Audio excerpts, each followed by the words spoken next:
There shortly, there will be another conference for tea, followed by macadamia, avocado, miraa, and muguka. Your Excellency, for sustainable reforms in these subsectors, cooperatives are central components in uplifting our small-scale farmers to economic independence and prosperity. To this effect, the cooperative movement must roar back to life by instituting necessary reforms. Your Excellency, if you allow me, before I invite you to address the nation, let me make an observation on the significance of hosting Madaraka Day celebrations this year in Embu County. Your Excellency, the venue of this celebration is on the edge of Mount Kenya Forest, where gallant men and women took arms, crude as they were, to drive the British colonialists from this land, reclaim their freedom, and get back their land. Your Excellency, our gallant men and women, despite being limited, were facing a very difficult situation. The colonialists had guns, they had planes, they had grenades, they had bombs. But the poor freedom fighters had only a panga, but a sheer and great resolve to get back their independence.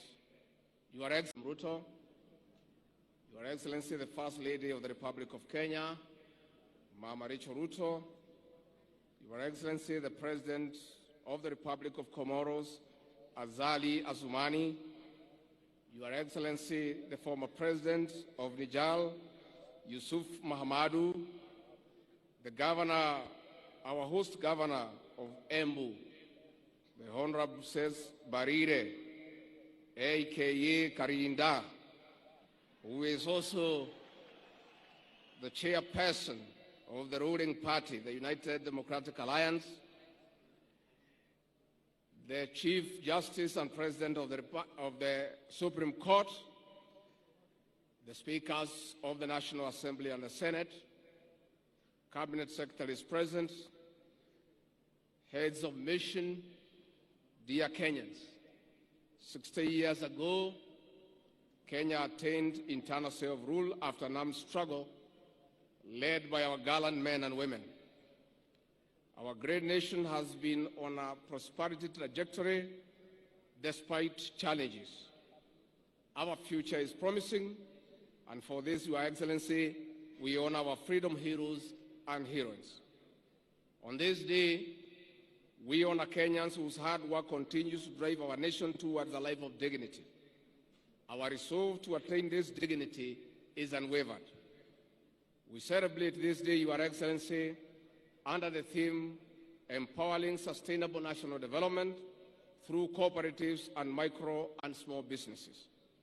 It also happens when public reforms, especially in the coffee, tea, and dairy subsectors, are on top gear.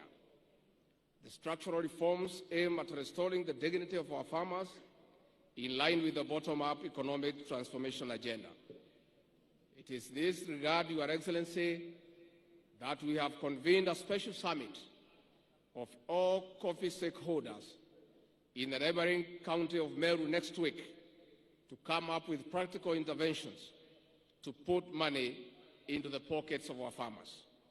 There shortly, there will be another conference for tea, followed by macadamia, avocado, miraa, and muguka.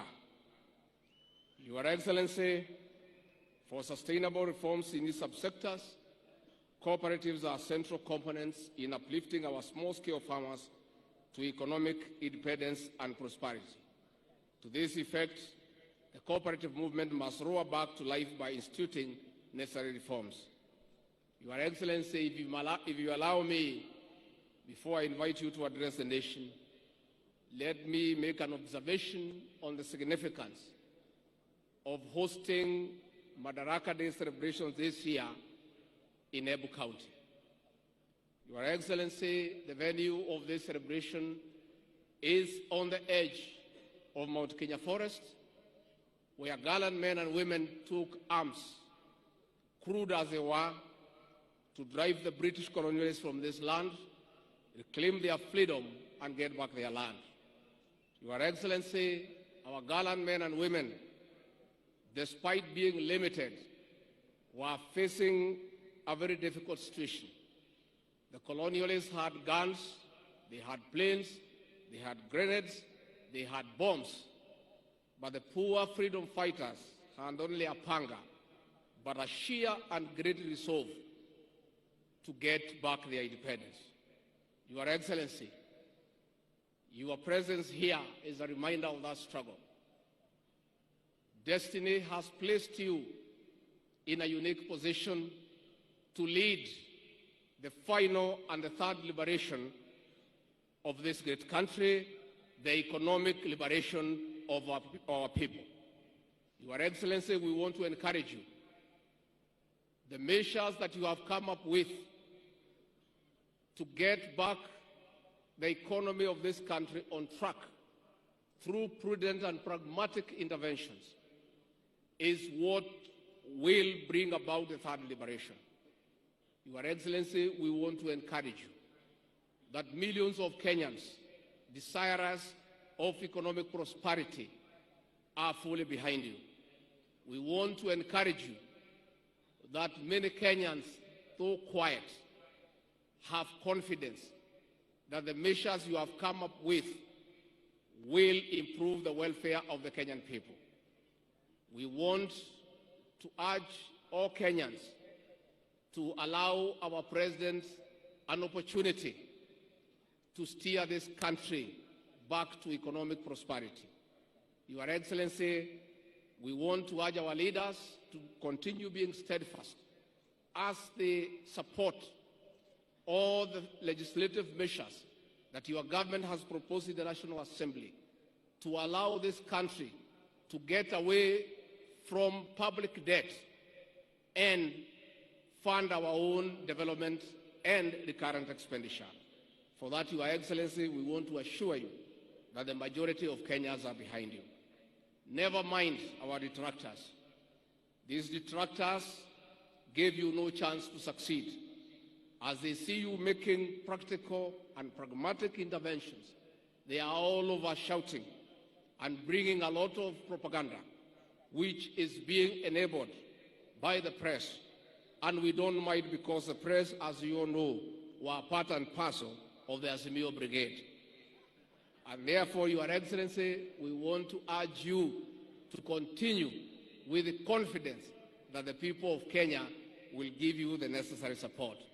It is now my humble pleasure and duty to welcome His Excellency President William Ruto, President of Kenya and Commander-in-Chief of the Defense Forces, to address the nation. Your Excellency.